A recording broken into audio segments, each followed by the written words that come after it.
Hello good afternoon friends, कैसे हैं आप लोग। एक हफ्ता हो गया हम लोग नहीं मिले थे। अब एक हफ्ते बाद आपके दिमाग में भी बहुत सवाल चल रहे होंगे, सर आईआईटी जब में इस तरह का रैंक आया, सर अब आईआईटी में तो हुआ नहीं, अब क्या करें सर। और जिनका हो गया उनको बहुत बहुत बधाई है, बहुत बढ़िया है। आप जाइए आईआईटी से एमएससी कीजिए, लेकिन एमएससी पर ही मामला नहीं रुकेगा, ये बात ध्यान रखना। पहली बात तो एमएससी में एडमिशन हो जाना ही अपने आप में ये नहीं है कि आपने जग जीत लिया है। अभी आपका हार्ड वर्क शुरू हुआ है, समझे आप मेरी बात। तो जो लोग ये सोच रहे हैं कि बस अब आईआईटी में चला जाऊंगा तो बस अब अपनी जिंदगी सेट हो चुकी है, तो ऐसा कतई नहीं है। और जो लोग ये सोच रहे हैं कि आईआईटी में नहीं गए तो फिर हमारी जिंदगी खराब हो गई है, तो ऐसा भी बिल्कुल नहीं है। क्योंकि ऐसा है ही नहीं कि जो बच्चा आईआईटी से एमएससी कर रहा है वो कुछ ऐसा कर सकता है जो कि स्टेट यूनिवर्सिटीज या फिर सेंट्रल यूनिवर्सिटी से करने वाला एमएससी वाला बच्चा नहीं कर सकता। मतलब ये कुछ ऐसा कर जाए जो ये नहीं कर सकते, ऐसा हो ही नहीं सकता। या फिर दोनों ही बराबर है, इक्वल है, इसमें कतई कोई संशय नहीं है। तो आप बिल्कुल ये मत घबराइए कि वो तो आईआईटी में चला जाएगा तो जाने उसे क्या मिल जाएगा, ऐसा कुछ नहीं है, कतई कुछ नहीं है। क्योंकि एमएससी करने के बाद वो भी सड़क पे होगा और आप भी सड़क पर होंगे, ये बात तय है।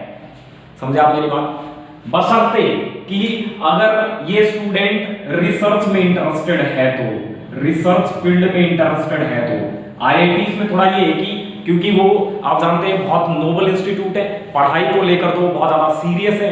तो अगर आप रिसर्च फील्ड में थोड़ा सा इंटरेस्टेड हैं तो यहां से आपको थोड़ा फायदा मिल जाएगा, दैट्स इट। अगर आप रिसर्च में इंटरेस्टेड नहीं है तो फिर चाहे आप एमएससी आईआईटी से करें, चाहे फिर स्टेट यूनिवर्सिटी से करें, चाहे फिर सेंट्रल यूनिवर्सिटी बीएचयू या फिर डीयू और या इन सब से कर लें, कोई फर्क नहीं पड़ता। PU, Punjab University, Hyderabad University, फिर आप कहीं से करें, कोई फर्क नहीं पड़ता, कोई अंतर नहीं है। समझे आप मेरी बात। बस एक ही बात है कि अगर आप आईआईटी में गए तो आपके सीवी में बस वो आईआईटी लिख जाएगा, आईआईटी नाम का एक शब्द आ जाएगा, उससे आपका थोड़ा सा इंप्रेशन बेहतर हो सकता है, दैट्स इट। अंत में आपको जिताने वाला आपका ज्ञान ही है, याद रहे, ज्ञान ही है। एमएससी करने से कुछ नहीं होता, कोई जॉब नहीं मिलेगी एमएससी करने के बाद। अरे मेरी बात ध्यान से सुन लो, एमएससी कर ले, आपने एमएससी में एडमिशन ले लिया, एमएससी पास आउट हुए, तो ऐसा नहीं है कि बाहर आपके लिए जॉब है, सड़क पे आ गए और ले भाई ले, तू आईआईटी से एमएससी करके आया, ले जॉब ले ले, ऐसा नहीं है भाई। उसके बाद भी आपको एग्जाम्स क्लियर करने पड़ेंगे, और जिसमें सबसे पहला ही एग्जाम आपका पाला पड़ेगा सीएसआईआर नेट से। और जितने बच्चे, मैं आपको बता दूं, जितने बच्चे आईआईटी से सीएसआईआर नेट क्लियर करते हैं उतने ही बच्चे स्टेट और सेंट्रल यूनिवर्सिटी से भी सीएसआईआर नेट और जेआरएफ क्लियर करते हैं, इसमें कोई संशय नहीं है। और कई बार तो टॉपर यहां से भी हो जाता है, कोई इसमें अंतर है, मतलब कोई इसमें संशय नहीं है, कोई संकोच नहीं है। ऐसा बिल्कुल मत सोचिएगा कि अगर मैं आईआईटी नहीं गया तो मैं कुछ कर नहीं सकता, आप बहुत कुछ कर सकते हैं। कई बार ऐसा होता है, यूपीएससी, जियो साइंटिस्ट, बहुत आपके पास एग्जांपल है। पायल मैम आपके पास एग्जांपल होंगे, AIR1, अरे AIR1 पायल मैम कहां से, डीयू से, बोलो यार डीयू से। रोहित शर्मा आपके पास एग्जांपल होंगे, रोहित सर, अरे रोहित सर जो केम एकेडमी में पढ़ाते थे, वो भी आपके पास एग्जांपल है, जो कि अभी क्या है, जियो, अभी वो है पेटेंट ऑफिसर, तो वो भी कहां से है, वो भी डीयू से है।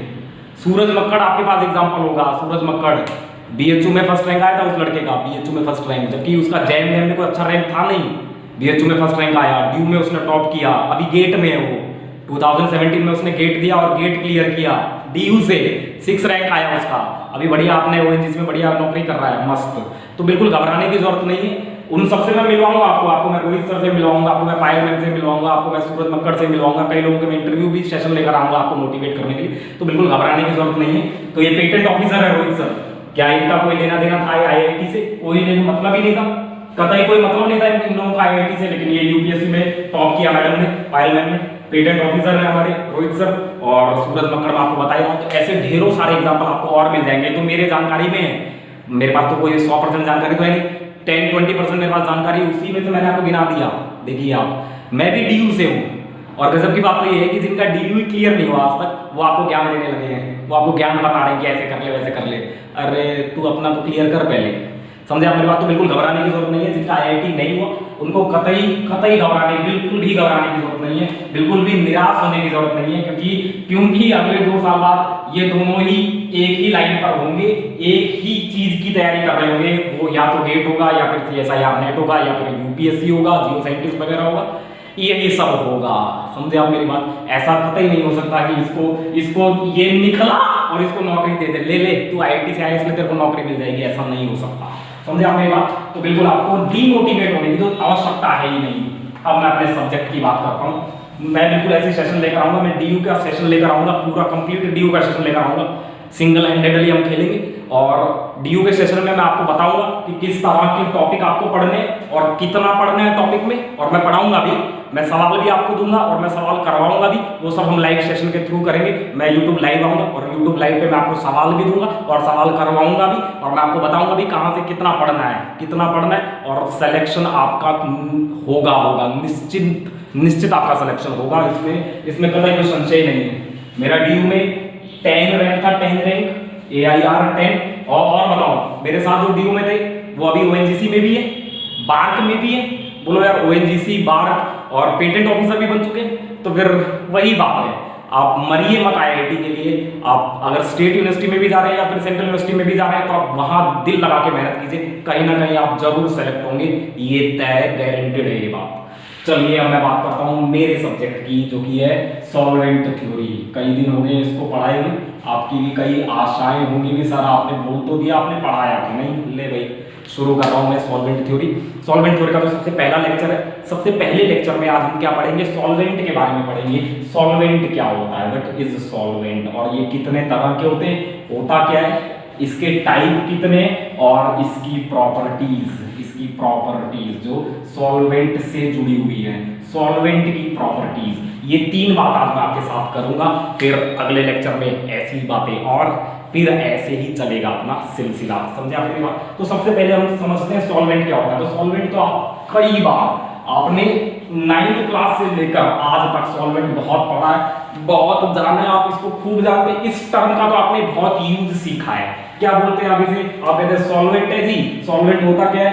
वो होता है सॉल्यूशन का वो हिस्सा, सॉल्यूशन का वो पार्ट ऑफ सॉल्यूशन जो कि एक्सेस है, which is excess in amount, जो कि अमाउंट में एक्सेस है, उसी को आप सॉल्वेंट बोलते हैं। बोलो यार, वही सॉल्वेंट है। तो ये सॉल्वेंट क्या है? जो कि एक्सेस अमाउंट में हो किसी सॉल्यूशन में। सॉल्यूशन के 2 पार्ट होते हैं, सॉल्यूशन के 2 हिस्से होते हैं। सॉल्यूशन 2 चीजों से बनी होती है, एक तो सॉल्यूट और दूसरा सॉल्वेंट। यही तो है वो सॉल्वेंट, यही है वो सॉल्वेंट जो एक्सेस में है। सॉल्यूट जो कि कम अमाउंट में है। इन दोनों की अगर मैं अमाउंट की बात करूं तो ये कम अमाउंट में, ये ज्यादा अमाउंट में है। अब ये क्या हो सकता है? ये इसकी फिजिकल फॉर्म क्या क्या हो सकती है? क्या ये गैस हो सकता है? जी बिल्कुल, गैस भी हो सकता है। क्या ये सॉलिड हो सकता है? जी बिल्कुल, ये सॉलिड भी हो सकता है। क्या ये लिक्विड हो सकता है? बिल्कुल जी, ये लिक्विड भी हो सकता है। क्या ये सुपर क्रिटिकल फ्लूइड हो सकता है? तो ये वो भी हो सकता है, सुपर क्रिटिकल फ्लूइड।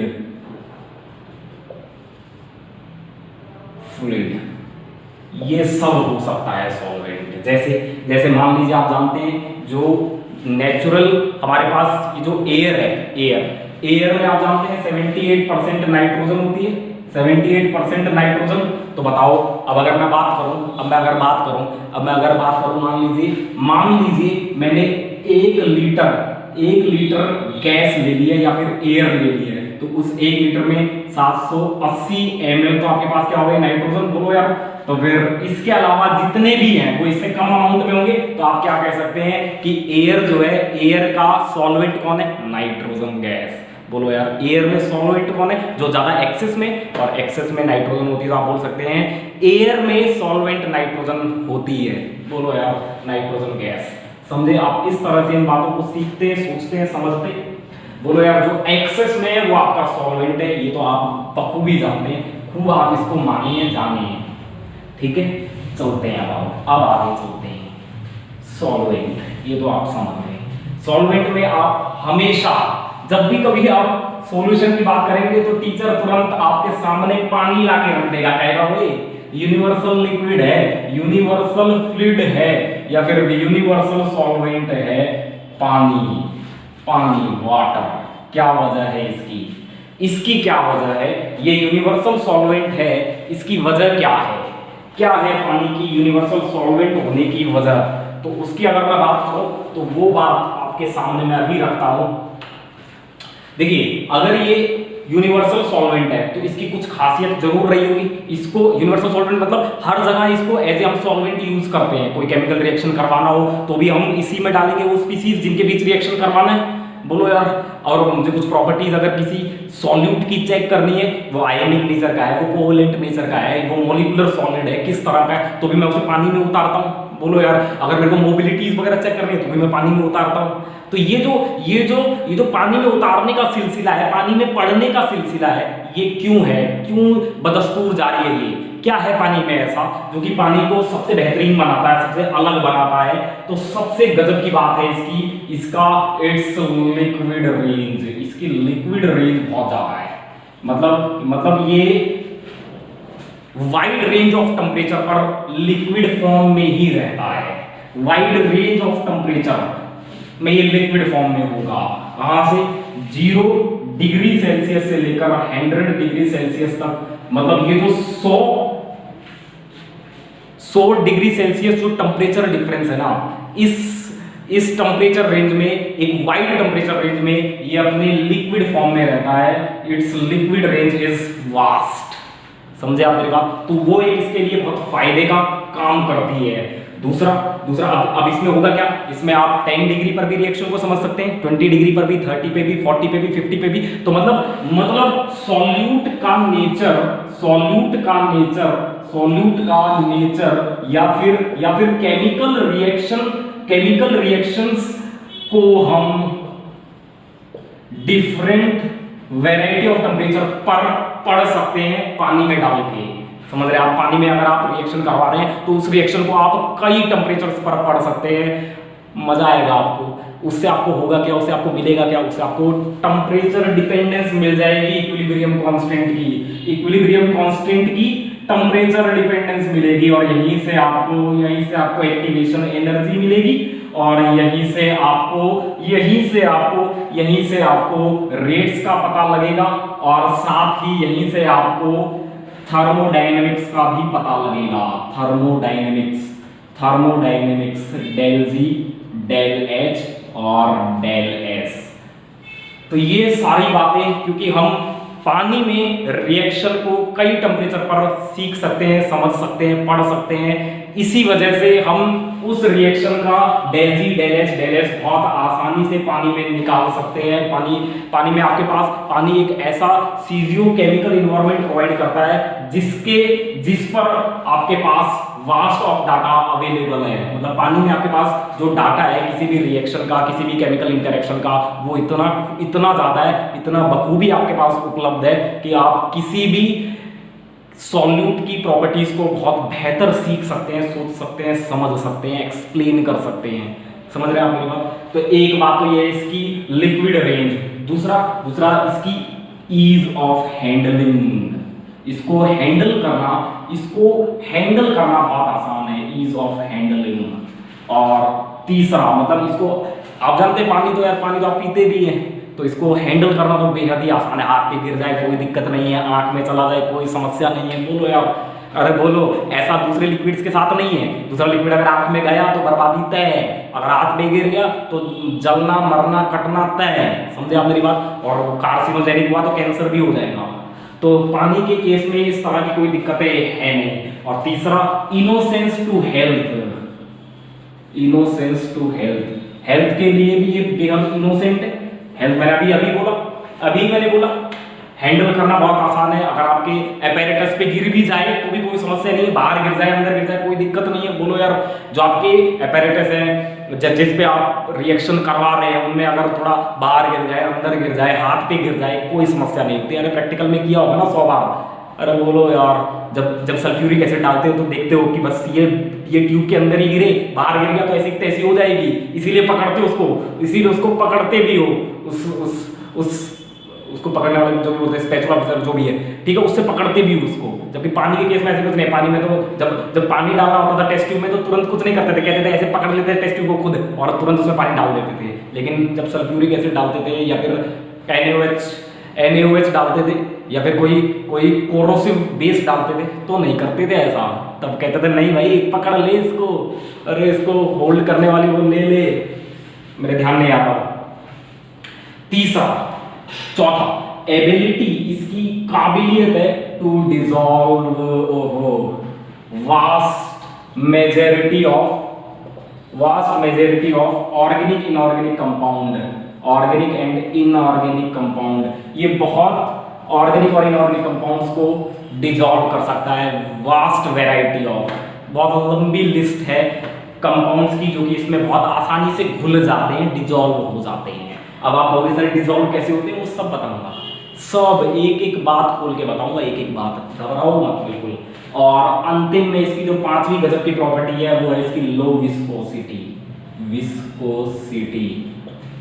अब कहोगे इससे क्या होगा, इसकी तो मैं गजब चर्चा करूंगा, गजब ही चर्चा करूंगा। D2O और H2O दोनों की विस्कोसिटी में अंतर है, इसी वजह से दोनों की सॉल्युबिलिटी में भी अंतर आता है। दोनों में अगर आप आयनिक सॉल्ट डाल देना तो पानी में ज्यादा घुल जाता है, D2O में नहीं घुलता या कम घुलता है। तो ये मैं बताऊंगा, ये भी मैं एक्सप्लेन करूंगा। और इसी विस्कोसिटी पर डिपेंड करता है रिक्रिस्टलाइजेशन का फिनोमिना। क्रिस्टलाइजेशन कैसे होगा, फास्ट होगा, स्लो होगा, मोबिलिटीज कैसी होंगी, वो सब, डिफ्यूजन रेट क्या होंगे, वो सब विस्कोसिटी पे डिपेंड करता है। तो ये कुछ फायदे पानी के साथ देखने को मिलते हैं, इसलिए हम पानी को एज ए यूनिवर्सल सॉल्वेंट मानते हैं और उसको ज्यादा पढ़ते हैं, या फिर उसमें ज्यादा रिएक्शंस को पढ़ा जाता है। समझे आप मेरी बात? इतनी बात आपके पल्ले पड़ गई क्या? चलिए मैं इसको मिटा देता हूं।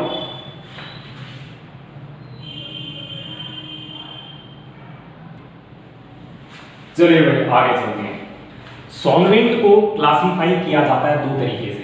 सॉल्वेंट दो तरीके से क्लासिफाई होता है, एक तो है पोलैरिटी के बेसिस पे, क्लासिफिकेशन ऑफ सॉल्वेंट, सॉल्वेंट का क्लासिफिकेशन मैं लिख देता हूं, क्लासिफिकेशन ऑफ सॉल्वेंट। पहला जो है वो है पोलैरिटी के बेसिस पर, on the basis of polarity, और दूसरा प्रोटॉन एक्सेप्टिंग और डोनेटिंग बिहेवियर, प्रोटॉन एक्सेप्टिंग और डोनेटिंग बिहेवियर। चलिए मैं आपको एक टेबल बनवाता हूं और उस टेबल में आपको बहुत सी चीजें आसानी से क्लियर हो जाएंगी। आपको समझ में आएगा कि कौन सा सॉल्वेंट है जो कि प्रोटॉन लेने के लिए जाना जाता है, कौन सा देने के लिए जाना जाता है, कौन से ऐसे हैं जो बिल्कुल लेते ही नहीं है, ना प्रोटॉन लेते ना प्रोटॉन देते, और कौन से ऐसे हैं जो प्रोटॉन नहीं देते लेकिन प्रोटॉन ले लेते हैं, और कौन से ऐसे हैं जो प्रोटॉन देते भी है और प्रोटॉन ले भी लेते हैं। चलिए मैं उनकी चर्चाएं आपके सामने करता हूँ। तो दो बेसिस हैं on the basis of polarity, इसी के बेसिस पर आप पोलर और नॉन पोलर सॉल्वेंट बोलते हो। बोलो यार, इसी के बेसिस पे आप बोलते हैं ना पोलर सॉल्वेंट और non polar solvent, polar solvent और नॉन पोलर सॉल्वेंट, बोलो यार, ठीक है। ये फर्दर डिवाइड होते हैं, ये फर्दर डिवाइड होते हैं, अरे ये फर्दर डिवाइड होते हैं। पोलर सॉल्वेंट है लेकिन पोलर में वो प्रोटॉन डोनर भी हो सकता है और प्रोटॉन नॉन डोनर भी हो सकता है, मतलब प्रोटॉन दे भी सकता है, अरे प्रोटॉन दे भी सकता है, या प्रोटॉन ना देने वाला भी हो, प्रोटॉन लेने वाला हो, बोलो यार। और तीसरा, ना ये प्रोटॉन दे ना प्रोटॉन ले, अपने आप टूट जाए, बोलो यार DMF टाइप, बोलो यार THF टाइप, अरे बोल तो दो यार, बोलो भाई। और नॉन पोलर तो आप जानते हैं CCl4 type, hydrocarbons type, benzene type, अरे आप समझ रहे हैं क्या? चलिए अब मैं इसका टेबल ड्रॉ करता हूँ आपके सामने, एक टेबल मैं आपको बना के दिखाता हूँ और उस पर फिर हम चर्चा करेंगे उस टेबल के अनुसार। क्या है वो टेबल? वो टेबल है सॉल्वेंट टाइप। सबसे पहला तो आपका है सॉल्वेंट टाइप, सबसे पहला सॉल्वेंट टाइप। दूसरा क्या है? Proton donor acceptor property, proton donor और एक्सेप्टर प्रॉपर्टी।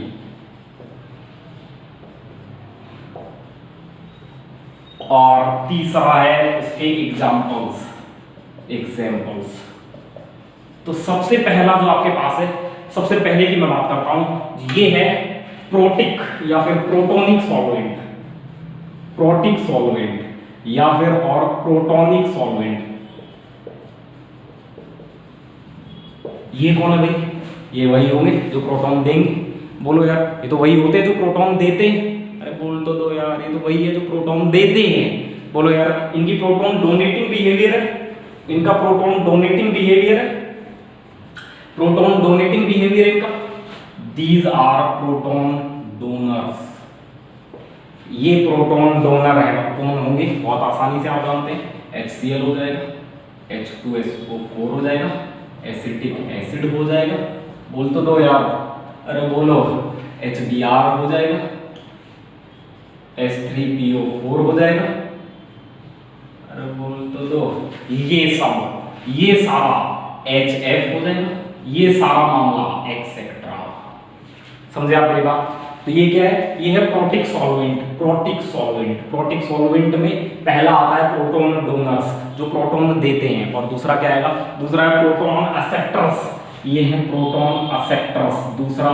इसी में जो दूसरा है वो है प्रोटॉन एक्सेप्टर, इसको हम बोलते हैं प्रोटोफिलिक। ये तो हो गया इस प्रोटोनिक सॉल्वेंट। तो इसमें प्रोटोनिक सॉल्वेंट में पहले में ये जो ए है, ए इसको आप बोलते हैं प्रोटोजेनिक। ये प्रोटोजेनिक है, ये इट इज प्रोटोजेनिक, प्रोटोजेनिक। या फिर मैं ऐसे लिख देता, देखिए इसको मैं ऐसे लिख देता हूँ, प्रोटोनिक सॉल्वेंट जो होते हैं ना, प्रोटोनिक सॉल्वेंट, प्रोटोनिक, इसको मैं ऐसे ही लिख देता हूँ, ठीक है। और इसमें जो सब कैटेगरी है वो है प्रोटोजेनिक, और प्रोटोजेनिक कौन है, प्रोटॉन डोनर्स। इसको थोड़ा सा नीचे लिख देते हैं ताकि आपको थोड़ा सही लगे, थोड़ा सा सही लगे आपको, ठीक है। मैं इसको यहाँ लिख देता हूँ, ए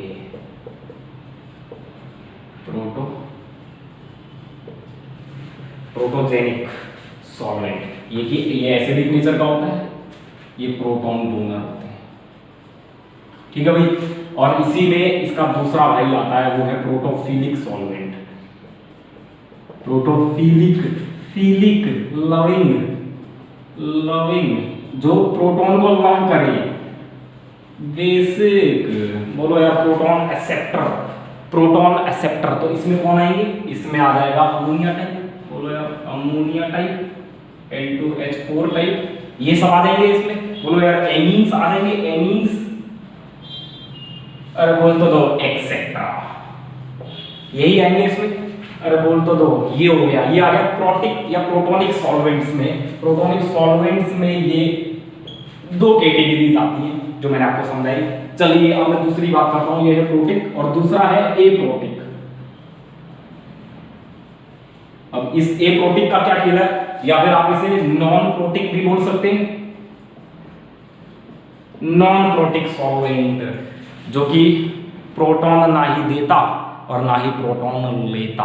बोलो यार, अरे बोल तो दो, जो ना ही प्रोटॉन देता, ना ही प्रोटॉन लेता, ना ही प्रोटॉन देता, ना ही प्रोटॉन लेता। अब मैंने बोला था एप्रोटिक जो होता है, एप्रोटिक, इसमें प्रोटॉन नहीं होगा। एप्रोटिक मतलब जिसमें प्रोटॉन ना हो। तो ये अगर इसमें प्रोटॉन नहीं है तो प्रोटॉन देगा ही कैसे, बोलो यार, कैसे देगा प्रोटॉन, नहीं दे सकता। बोल तो दो, इसमें कोई टेंडेंसी नहीं है, no tendency to either donate और एक्सेप्ट प्रोटॉन्स। समझे आप मेरी बात? अरे आप मेरी बात समझे क्या? एप्रोटिक। अब इस एप्रोटिक में दो बातें हो सकती है। एप्रोटिक में प्रोटॉन तो नहीं होगा, ये बात तो क्लियर है। दो बातें हो सकती हैं। पहली बात है कि ये पोलर भी हो सकता है और नॉन पोलर भी, और नॉन पोलर दोनों हो सकते हैं ये। बोलो यार, अरे बोलो, बोल तो दो, बोलो भाई, तो दोनों हो सकते हैं यार, पोलर भी हो सकता है, नॉन पोलर भी हो सकता है, पोलर नॉन पोलर हो सकता है। नॉन पोलर में क्या होगा? CCl4 टाइप, बोलो यार, CCl4 type, benzene type, hydrocarbon type, अरे बोलो यार, हाइड्रोकार्बन टाइप। और पोलर की अगर मैं बात करूं तो पोलर में आप बोल सकते हैं, पोलर में क्या होगा? पोलर में क्या होगा? पोलर में होगा SO2 टाइप, SO2 टाइप, या इसके अलावा क्या होगा? SO2 type. इसके अलावा ये प्रोटॉन एक्सेप्ट करता है क्या? नहीं करता। अरे बोल तो दो, क्या ये प्रोटॉन एक्सेप्ट करता है क्या? नहीं करेगा भाई, मर के ही नहीं करेगा प्रोटॉन एक्सेप्ट। समझे आप मेरी बात? आप मेरी बात समझे क्या? या फिर BRF3 टाइप, अरे बोल तो दो, इस तरह के ClF3 टाइप, बोल तो दो यार, इस तरह के सॉल्वेंट।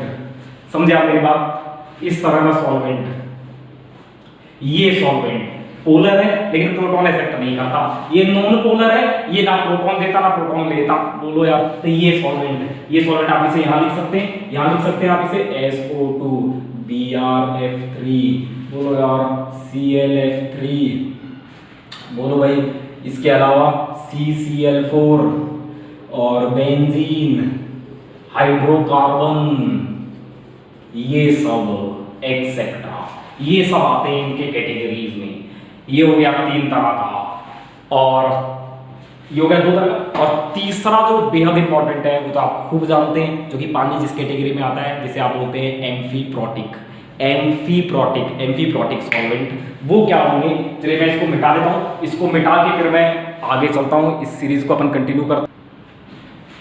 अब यहाँ पर मैं तीसरे तरह के सॉल्वेंट की बात करता हूँ। तीसरे तरह का सॉल्वेंट होता है एम्फीप्रोटिक सॉल्वेंट। एम्फीप्रोटिक सॉल्वेंट, ये कौन से सॉल्वेंट है भैया? ये वो सॉल्वेंट हैं जो कि दोनों तरह की काबिलियत रखते हैं, जो दोनों तरह से मशहूर हैं, प्रोटॉन देने के लिए भी और प्रोटॉन लेने के लिए भी। डिपेंड करता है सामने वाला सॉल्यूट किस तरह का है, उसको देख के ये रंग बदल लेते हैं। अगर सामने वाला देने वाला है, बेहतरीन प्रोटॉन डोनर है, जैसा कि एसिड होते हैं, जैसा कि स्ट्रॉन्ग एसिड होते हैं, तो फिर ये एज ए बेस काम करते हैं और उस प्रोटॉन को ले लेते हैं। इनके पास लोन पेयर भी होते हैं और उनके पास प्रोटॉन भी होते हैं। बोलो यार, इन सॉल्वेंट के पास दोनों खूबी हैं, इनके पास लोन पेयर भी है ताकि ये आने वाले प्रोटॉन को खुद से जोड़ सके इस लोन पेयर के जरिए, और इनके पास प्रोटॉन तो होगा ही, तभी तो ये एज ए प्रोटॉन सोर्स काम करेंगे। बोलो यार, समझे आप मेरी बात? तो इसमें आप HF की बात कर सकते हैं, लेकिन HF की बात मैं यहां नहीं करूंगा, क्योंकि अगर इसने प्रोटॉन एक्सेप्ट कर लिया और ये H2F पॉजिटिव बन गया तो ये एक सुपर एसिड बन गया। इसकी चर्चा मैं सुपर एसिड के कॉन्सेप्ट में ही करूंगा, वहां मैं इसकी चर्चा करूंगा। अभी इसकी चर्चा नहीं होगी। Super acid, super basis, proton, sponge, उन सब की चर्चाएं मैं अलग से करूंगा, बिल्कुल चिंता ही मत करिए, करूंगा सबकी चर्चाएं। तो यहाँ पर हमारे पास ऐसे सिस्टम्स में जो सबसे माना जाता है, जाना जाता है, जो सबसे ज्यादा पॉपुलर है, वो है पानी। ये कौन से इनमें ये है टेंडेंसी, कौन से सॉल्वेंट आते हैं? वो सॉल्वेंट जिनके पास टेंडेंसी टू आइदर एक्सेप्ट और लूज प्रोटॉन्स। ऐसे सॉल्वेंट जो या तो प्रोटॉन ले सकते हैं या फिर समय आने पर प्रोटॉन दे भी सकते हैं। इस तरह की खूबसूरत वंडरफुल प्रॉपर्टी जो सॉल्वेंट रखते हैं उन्हें हम एम्फीप्रोटिक सॉल्वेंट बोलते हैं। अब इसमें पानी सबसे ज्यादा खास क्यों है? जैसे मान लीजिए अगर मैं पानी में अगर मैं एमाइड टाइप कुछ डाल दूं, कई बार आपने सुना होगा, भयंकर सुना होगा आपने सुना होगा, ये जो दोनों एनायन हैं इनको आप पानी में नहीं पढ़ सकते। और इसकी वजह क्या है? इसकी वजह ये है क्योंकि ये पानी में स्टेबल ही नहीं है, पानी में ये अनस्टेबल है, क्योंकि ये बेस है और बेस भी क्या है? तो स्ट्रॉन्ग बेस है। कैसे स्ट्रॉन्ग बेस है? क्योंकि जैसे ही ये पानी में उतरेंगे, जैसे ही ये पानी में उतरेगा, ये पानी को कहेगा ला रे ला, तेरा वाला प्रोटॉन दे दे, तेरा वाला ये प्रोटॉन दे दे, ये प्रोटॉन एक्सेप्ट कर लेगा और बन जाएगा अमोनिया और रह जाएगा हाइड्रोक्साइड। इसलिए तो ये पानी में बेस है। बोलो यार, तो यहाँ पर पानी क्या कर रहा है? अपना प्रोटॉन दे रहा है, प्रोटॉन डोनर है, तो एसिड की तरह काम कर रहा है। ठीक इसके साथ भी ऐसा ही होगा और बन जाएगा CH4 और हाइड्रोक्साइड। इसीलिए तो हम कहते हैं कि ये जो है ये पानी में एग्जिस्ट नहीं करते, क्योंकि ये स्ट्रॉन्ग बेस है। ये पानी को एज ए एसिड काम करने के लिए मजबूर कर देंगे। पानी पे जो H लगा हुआ है उससे खींच लेके कहेंगे ला दे दे, अब ये तेरा नहीं, अब ये मेरा है, और पानी से इस प्रोटॉन को ले लेंगे और बना देंगे हाइड्रोक्साइड। इसलिए सॉल्यूशन हो जाएगी बेसिक। इसीलिए हम स्पीशीज को बेसिक स्पीशीज कहते हैं पानी में। बोलो यार, तो यहाँ पर पानी ऐसे एसिड काम कर रहा है, लेकिन सोचिए एक कंडीशन ये आ जाए कि मैं HCl उतार दूं पानी में, तो अब ये कहता है ओए मैं तो गजब प्रोटॉन देने के लिए जाना जाता हूं दुनिया में, मैं तो एकदम तुरंत दे देता हूं प्रोटॉन। जैसे ही कोई प्रोटॉन लेने वाला दिखता है ना, मैं तुरंत उसके मुंह पे मारता हूं प्रोटॉन फेंक के, ले जा। तो ऐसे ही अब पानी क्या करेगा? पानी की औकात नहीं है कि इसे मना कर दे, तो ये प्रोटॉन जब देता है तो पानी चुपचाप अपने लोन पेयर्स के थ्रू इस प्रोटॉन को ले लेता है, और अगर ले लेगा तो पानी ऐसे बेस हो जाएगा। तो अब इनका बिहेवियर किस पे डिपेंड किया? सामने वाले पर। ये सामने वाले को देख के रंग बदल लेते हैं अगर सामने वाला एसिड है HCl टाइप, H2SO4 टाइप, तो एज ए बेस काम करते हैं और अपने लोन पेयर से प्रोटॉन को जोड़ लेते हैं और हाइड्रोनियम आयन बना लेते हैं। और अगर सामने वाला बेस है तो खुद एसिड की तरह काम करेंगे और अपना एसिडिक हाइड्रोजन उसके मुंह पे मारेंगे, फेंक के कहेंगे ले रे अमाइड ले जा और बना ले अमोनिया। समझे आप मेरी बात? बना ले मीथेन यार, समझे आप मेरी बात? तो ये मामला था, ये मामला है एम्फीप्रॉटिक सॉल्वेंट का। तो इसका तो आपको बखूबी एग्जांपल आपको पता ही है, पानी हो सकता है, एल्कोहल्स हो सकता है, तो ये सब जो होते हैं ये सब एम्फीप्रॉटिक सॉल्वेंट कहलाते हैं, पानी, एल्कोहल एक्सेट्रा।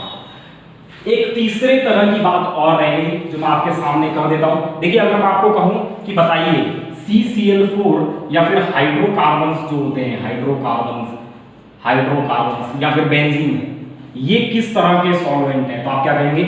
क्या ये पोलर है? जी नहीं, नॉन पोलर है जी, नॉन पोलर है जी, एंड नॉन आयनाइजिंग जी। ये आयनाइज भी नहीं होते जी। आयनाइज क्यों नहीं हो रहे जी? क्योंकि इनके डाइलेक्ट्रिक कांस्टेंट बेहद कम है सर। अगर ये आयनाइज हो भी गए तो क्योंकि इनके डाइलेक्ट्रिक कांस्टेंट बेहद कम है तो वो आयन को सपोर्ट नहीं करेंगे, इसलिए ये आयनाइज ही नहीं होंगे। ये दोबारा आपस में जुड़ जाएंगे और आयनिक फॉर्म में एग्जिस्ट नहीं करेंगे या फिर आयनिक फॉर्म में स्टेबल नहीं होंगे क्योंकि इनके डाइलेक्ट्रिक कांस्टेंट बेहद कम है। समझे आप मेरी बात? दूसरा मैं बात करता हूं, मान लीजिए आपके पास DMF है, आपके पास DMSO है, आपके पास THF है, इस तरह के मान लीजिए आपके पास सॉल्वेंट है, इस तरह के सॉल्वेंट मान लीजिए आपके पास हैं, तो फिर ये जो सॉल्वेंट होंगे ये सॉल्वेंट पोलर होते हैं। These are polar but they also are non ionizing, ये भी आयनाइज नहीं होते। ओहो, समझे आप मेरी बात? और तीसरे तरह के जो सॉल्वेंट हैं, तीसरे तरह का जो सॉल्वेंट है BRF3 type solvent, IF5 type solvent, POCl3 type solvent, ये जो सॉल्वेंट हैं ये पोलर भी हैं एंड आयनाइजिंग भी हैं। आयनाइजिंग भी हैं, ये आयनों में टूट भी जाते हैं क्योंकि इनके डाइलेक्ट्रिक कांस्टेंट हाई होते हैं और जब ये आयनों में टूटते हैं तो हाई डाइलेक्ट्रिक कांस्टेंट उन आयनों के बनने को आसान बनाता है, सपोर्ट करता है। समझे आप मेरी बात? तो ये कुछ बातें थी सॉल्वेंट को लेकर। अब मैं सॉल्वेंट की कुछ प्रॉपर्टीज आपको और एक्सप्लेन कर देता हूँ, सॉल्वेंट की कुछ प्रॉपर्टीज और मैं आपको समझा देता हूँ। इसमें आप नाइट्राइल्स भी रख सकते हैं, इसमें आप नाइट्रो भी लिख सकते हैं, RNO2, ये सब आप रख सकते हैं। बोलो भाई, ये आप समझे मेरी बात? तो ये सब क्या हो गया? ये आपने सॉल्वेंट का एक ओवरव्यू ले लिया। मैं बार-बार इस तरफ इसलिए आ रहा हूँ, ये कई बार बंद हो जाता है तो इसलिए समस्या मुझे होती है उससे। चलिए एक बार मैं इसे रन कर देता हूँ और उसके बाद फिर हम कंटिन्यू करते हैं। अब मैं आपको डिफाइन कर रहा हूँ प्रॉपर्टीज ऑफ सॉल्वेंट। सॉल्वेंट के टाइप हम लोग देख ही चुके, बोलो यार सॉल्वेंट क्या है हम लोग देख गए, सॉल्वेंट के टाइप हम लोग देख गए। अब मैं प्रॉपर्टी की चर्चा कर लेता हूँ, प्रॉपर्टीज ऑफ सॉल्वेंट। तो 3 प्रॉपर्टी मैं आपके सामने डिस्कस करूंगा, प्रॉपर्टी ऑफ सॉल्वेंट। 3 प्रॉपर्टी मैं आपके सामने डिस्कस करूंगा जिसमें सबसे ऊपर है डाइलेक्ट्रिक कांस्टेंट। डाइलेक्ट्रिक कांस्टेंट, ये डाइलेक्ट्रिक कांस्टेंट होता क्या है ये? तो सबसे आसान जो इसकी भाषा है वो ये है कि किसी भी सॉल्वेंट की कितनी एबिलिटी है कि वो खुद में आयनिक फोर्स ऑफ अट्रैक्शंस या फिर आयनिक फोर्स ऑफ रिपल्शंस को एग्जिस्ट ना करने दे। मतलब किसी भी सॉल्वेंट की, किसी भी मीडियम की, किसी भी मटेरियल की कितनी एबिलिटी है, कितनी टेंडेंसी है खुद में electric field line of forces को जनरेट ना करने देने की, खुद में electric field of forces exist ना करें, वो कितना रेसिस्ट करता है इस बात को लेकर वो कितना विरोध कर रहा है, उसी प्रॉपर्टी को हम डाइलेक्ट्रिक कांस्टेंट से मेजर करते हैं, डाइलेक्ट्रिक कांस्टेंट से समझाते हैं। क्या बोला मैंने? मतलब किसी सॉल्वेंट की ये किसी मटेरियल की, सॉल्वेंट की, सब्सटेंस की वो प्रॉपर्टी है जो कि आपको बताती है, जो कि आपको समझाती है, आपको एक्सप्लेन करती है कि इस पर्टिकुलर सब्सटेंस की कितनी टेंडेंसी है, कितनी काबिलियत है खुद में इलेक्ट्रिक फील्ड जनरेट ना होने देने की। बोलो यार, मेरे में बहुत ज्यादा टेंडेंसी है कि मैं अपने आप को करप्ट नहीं बना सकता। समझ रहे हैं आप मेरी बात? मेरे में कितनी टेंडेंसी है कि मैं अब झूठ ना बोलूं। समझ रहे हैं आप मेरी बात? मेरे में कितनी टेंडेंसी है कि मैं पेशेंस रखूं, पेशेंस। दूसरा 4 गाली दे रहा है तो मेरे में कितनी टेंडेंसी है उस 4 गालियों को सुनने की। तो वो वाली बात है, इनमें कितनी टेंडेंसी होती है कि ये खुद में electric field line of forces के जनरेशन को रेसिस्ट कर सके, विरोध कर सके, इनमें electric field of line forces ना बनने का विरोध कर सके। समझे आप मेरी बात? क्या बोला मैंने बोला कि ये इनमें कितनी काबिलियत है, कितनी टेंडेंसी है इनकी, कितनी सक्षमता है इनकी, कितनी एबिलिटी, कितना पोटेंशियल है इनमें कि ये रेसिस्ट करें इनमें electric field line of forces के जनरेशन को, इनमें electric field line of forces generate हों, इस बात का ये कितना विरोध करते हैं, इस बात का कितना विरोध करते हैं।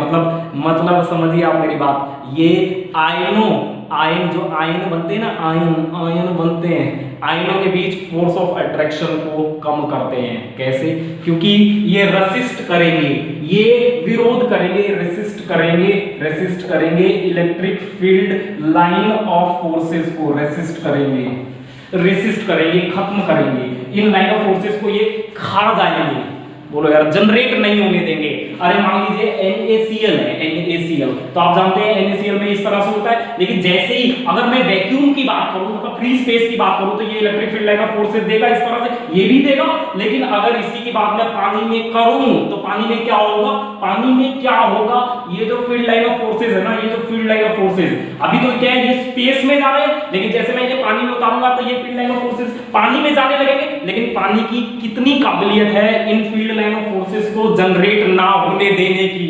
बोलो यार, उसी को पानी का डाइलेक्ट्रिक कांस्टेंट बोलते हैं। बोलो यार, पानी का कितना होता है डाइलेक्ट्रिक कांस्टेंट? 81 के आसपास, मतलब 81 टाइम्स पानी में जो फील्ड लाइन ऑफ फोर्सेस है वो कम हो जाती है वैक्यूम के रिस्पेक्ट में। वैक्यूम में अगर वैक्यूम में एक sodium ion 100 field line of forces निकालता है, 100 फील्ड लाइन ऑफ फोर्सेस निकालता है, तो पानी में 81 लाइन कम हो जाएंगी, मतलब पानी में ये लाइन ऑफ फोर्सेस केवल 19 ही रह जाएंगी।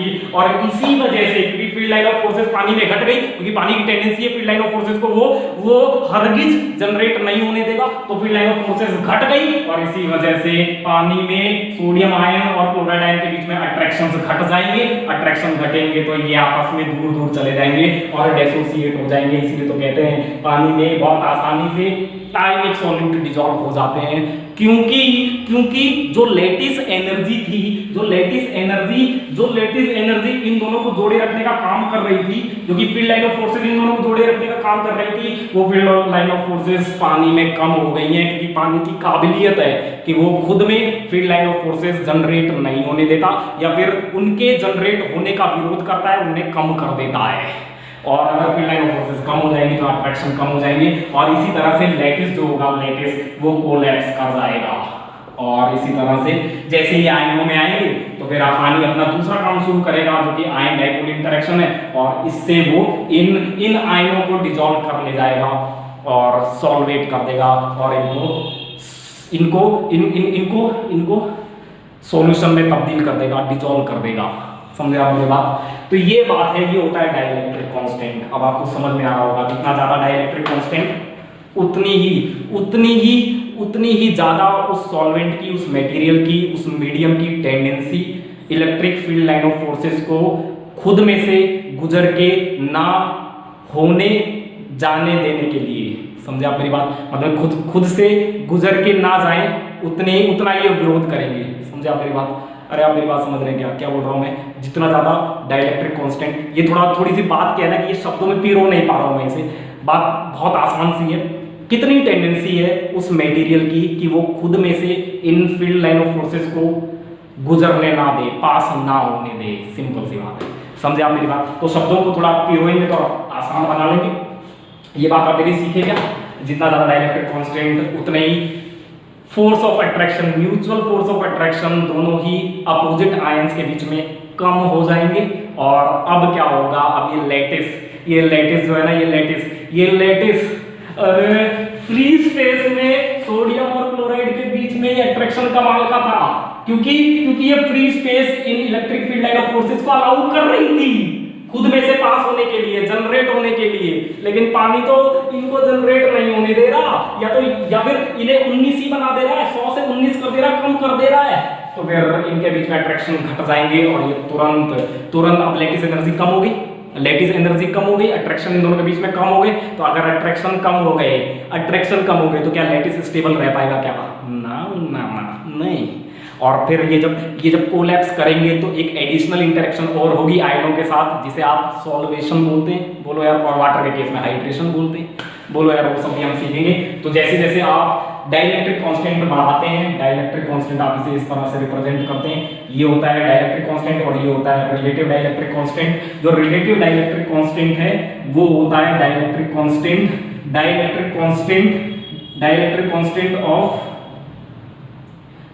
Constant of medium upon dielectric constant of free space. ये होता है रिलेटिव डाइलेक्ट्रिक कांस्टेंट। समझे आप मेरी बात? तो ये आपको समझ में आ रहा होगा, ये आपको समझ में आ रहा होगा। तो ये बात होती है डाइलेक्ट्रिक कांस्टेंट की, आपको समझ में आ गई होगी डाइलेक्ट्रिक कांस्टेंट अपने आप में कितना इंपॉर्टेंट है, किस तरह से वो आयनों के बनने को सपोर्ट करता है। बोलो यार, आयनों के बनने को सपोर्ट कर रहा है, क्योंकि अगर मान लीजिए फोर्स ऑफ अट्रैक्शन कम नहीं हुए होते तो क्या ये लैटिस कोलैप्स हुआ होता? क्या नहीं हुआ होता? क्या ये लैटिस कोलैप्स हुआ होता? नहीं हुआ होता। और दूसरा अगर ये कोलैप्स नहीं हुआ होता तो क्या फ्री आयन आपको देखने को मिलते? क्या आपको तैरते हुए फ्री आयन पानी में देखने को मिलते? क्या नहीं। क्यों मिल रहे हैं? क्योंकि फोर्स ऑफ अट्रैक्शन कम कर दिया गया है, इसलिए अब ये आयन फ्री हो गए हैं और अपनी जिंदगी जी रहे हैं, कहीं भी घूम रहे हैं। समझे आप मेरी बात? अरे आप मेरी बात समझे क्या? तो डाइलेक्ट्रिक कांस्टेंट आपको समझ में आएगा। विरोध करना, electric field line of forces के बनने का विरोध करना। ये जो इलेक्ट्रिक फील्ड लाइन फोर्सेस की सोर्स बनी हुई है, ये जो निकल रही है यहाँ से, इनके निकलने का विरोध करना, खुद में से इनके गुजरने का विरोध करना। समझे आप मेरी बात? अरे आप मेरी बात समझे क्या? जैसे कई बार आप क्या कहते हैं, मान लीजिए आपको कोई घूस दे रहा है। मैं एकदम सिंपल एग्जांपल आपको बताता हूँ। मान लीजिए आपको कोई घूस दे रहा है, ठीक है। मान लीजिए किसी बड़ी अधिकारी को देना है और आप बीच में और आपसे एक नीचे छोटा है, ठीक है। वो मान लीजिए गुंडा है, वो घूस देना चाह रहा है। तो अब आप कितने ईमानदार हैं आप कि वो घूस आपसे होती भी ना गुजरे, तो आप क्या करेंगे? आप मना कर देंगे, कहेंगे नहीं, मेरे को मत दे, देना है तो डायरेक्ट ऊपर वाले को दे दे, मुझे मत दे।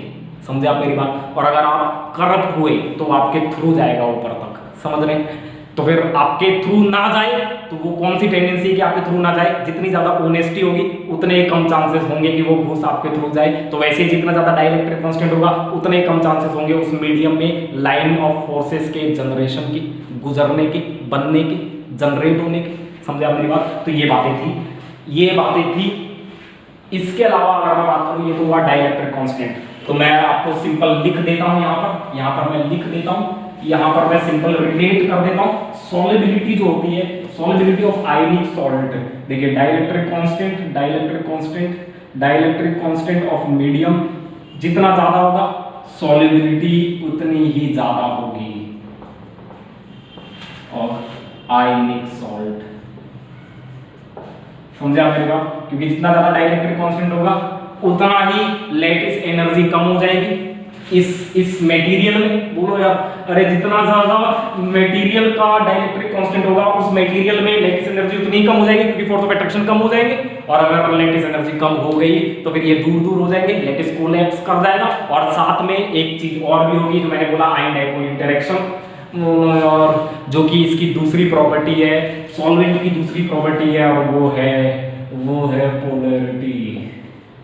जितना ज्यादा सॉल्वेंट पोलर होगा उतना ही जबरदस्त तरीके से वो ion dipole interaction ionic salt के रिस्पेक्टिव कॉन्स्टिट्यूएंट आयन के साथ कर पाएगा, और उतना ही स्टेबलाइज कर जाएगा उन आयन्स को। और आयन जितने ज्यादा स्टेबलाइज होंगे, टूटने के बाद जितने ज्यादा स्टेबलाइज होंगे तो उतना ही बनना चाहेंगे।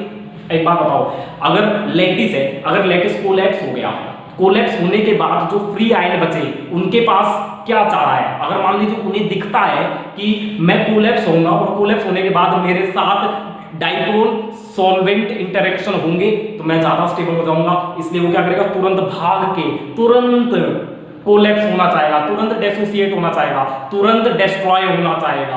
आप मेरी बात समझ रहे हैं क्या? मैं ये कह रहा हूं कि जैसे जो आपके पास लैटिस है, इस लैटिस में जो आयन है, अगर उनको ये बात पता चल जाए कि जैसे ही हम यहां से अलग अलग होंगे, दूर जाएंगे, स्केप आउट करेंगे, तो हमें एक एडिशनल इंटरेक्शन और मिलेगी, एडिशनल स्टेबलाइजेशन और मिलेगी, जो कि हमें सॉल्वेंट की पोलैरिटी की वजह से मिलेगी, आयन डाइपोल इंटरेक्शन से मिलेगी।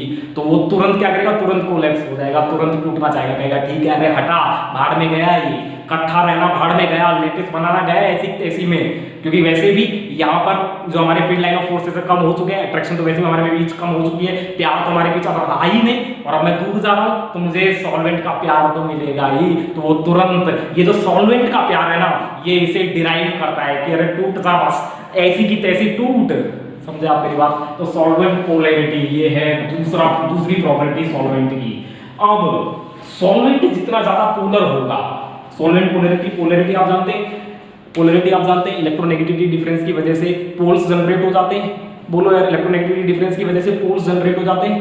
तो अब ये जो पोल्स है, ये पोल कितना स्ट्रेंथ रखते हैं, कितना स्ट्रेंथ रखते हैं? मान लीजिए दो एटम है, इन दोनों के बीच में इलेक्ट्रोनेगेटिविटी डिफरेंस है, ए ज्यादा इलेक्ट्रोनेगेटिव है, तो ये शेयर्ड इलेक्ट्रॉन पेयर ए के पास आ जाएंगे, और ये ए के ऊपर पार्शियल नेगेटिव और बी के ऊपर पार्शियल पॉजिटिव जनरेट हो जाता है, यही होता था। तो हम इसको, ये कितना हुआ, इसको हम डाइपोल मोमेंट के कॉन्सेप्ट से समझते थे। बोलो यार, डाइपोल मोमेंट की वैल्यू से समझते थे। तो जितनी ज्यादा डाइपोल मोमेंट की वैल्यू होगी, इसका मतलब उतना ही ज्यादा, उतना ही स्ट्रॉन्ग या इंटेंस नेगेटिव और पॉजिटिव चार्ज जनरेट हुआ होगा, और ज्यादा नेगेटिव चार्ज जनरेट हुआ तो फिर आप जानते हैं यहाँ पर ये कैटायन है, मेटल कैटायन, तो मेटल कैटायन और ये सॉल्वेंट इसके इस नेगेटिव एंड और मेटल कैटायन पर पॉजिटिव के बीच में इलेक्ट्रोस्टैटिक अट्रैक्शन और यहां से मिलने वाली स्टेबलाइजेशन।